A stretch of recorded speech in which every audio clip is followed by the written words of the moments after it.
শুভ সন্ধ্যা। আপনি দেখছেন health BD7।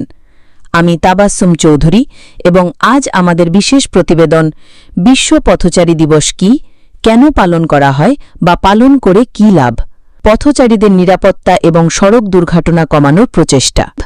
প্রতিদিন পৃথিবীর রাস্তায় লাখো মানুষ প্রাণ হারায়। এর বড় একটি অংশ পথচারী। অথচ হাঁটা আমাদের জীবনের স্বাভাবিক অভ্যেস। সেই হাঁটাই অনেক সময় হয়ে দাঁড়ায় মৃত্যু ফাঁদ। তাই পথচারী নিরাপত্তা নিশ্চিত করার দাবি থেকে প্রতি বছর 17 আগস্ট বিশ্ব পথচারী দিবস পালিত হয়। ইতিহাস: কেন এই দিবস? 1897 সালের 17 আগস্ট লন্ডনের ক্রিস্টাল প্যালেসের কাছে ঘটে ইতিহাসের প্রথম নথিভুক্ত পথচারী দুর্ঘটনা। ব্রিজিট ড্রিসকোল নামের এক নারী গাড়ির চাপায় নিহত হন। এই ঘটনায় বিশ্বকে নাড়া দেয় এবং পরবর্তী সময়ে এই দিনকে পথচারী দিবস হিসেবে চিহ্নিত করা হয়। 1929 সালে যুক্তরাজ্যে প্রতিষ্ঠিত হয় পেডেস্ট্রিয়ানস অ্যাসোসিয়েশন বা বর্তমানে লিভিং স্ট্রিটস। এই সংস্থাই প্রথমবার পথচারীর অধিকার ও নিরাপত্তা নিয়ে আন্দোলন শুরু করে।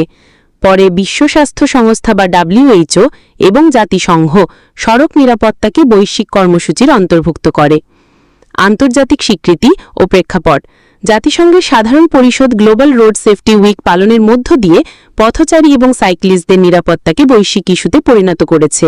WHO তথ্য অনুযায়ী প্রতি বছর প্রায় 1.2 মিলিয়ন মানুষ সড়ক দুর্ঘটনায় মারা যায়। এর মধ্যে অন্তত 22% পথচারী। প্রতি 2 মিনিটে একজন পথচারী দুর্ঘটনায় প্রাণ হারায়।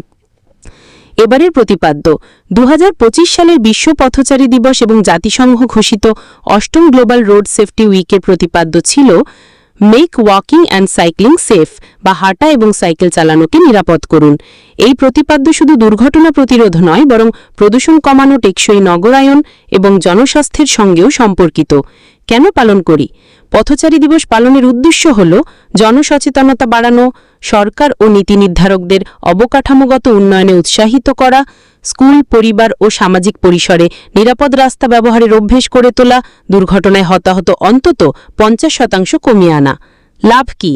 যদি নিয়ম মেনে সবাই রাস্তা ব্যবহার করে, হেডফোন ও মোবাইল ব্যবহার এড়িয়ে চলে, যত্রতত্র রাস্তা পার না হয়, ফুটওভার ব্রিজ, জেব্রা ক্রসিং ও আন্ডারপাস ব্যবহার করে, চালকরা গতিসীমা মেনে চলে, তাহলে অর্ধেক দুর্ঘটনা প্রতিরোধ করা সম্ভব হবে। এতে কেবল প্রাণই বাঁচবে না, রাষ্ট্রের অর্থনৈতিক ক্ষতিও ব্যাপকভাবে কমে আসবে। উপসংহার: বিশ্ব পথচারী দিবস আমাদের মনে করিয়ে দেয়, সড়ক শুধু গাড়ির জন্য নয়, পথচারীরও। নিরাপদ শহর মানে নিরাপদ হাঁটা।